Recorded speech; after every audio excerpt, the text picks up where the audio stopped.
আসসালামু আলাইকুম, শুভ দুপুর বন্ধুরা। আজকে আমি মুরগি দিয়ে পাতাকপি ভাজি করব। মুরগিগুলো ভালোভাবে টুকরো টুকরো করে কেটে এই যে আমি কষিয়ে নিতে আছি। ভালোভাবে কষিয়ে নেব।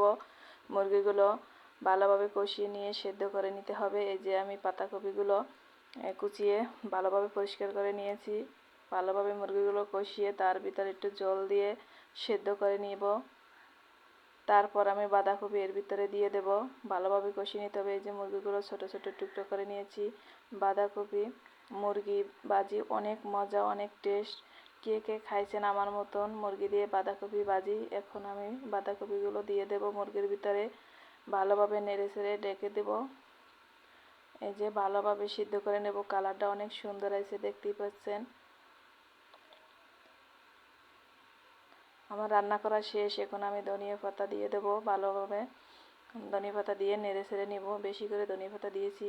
এই যে আমার রান্না করা শেষ। অনেক টেস্ট হয়েছে খাইতে। আমি লবণে দেখছি অনেক মজা হয়েছে। সাথে আছে মাছ বোনা, আজকে দুপুরের খাবার।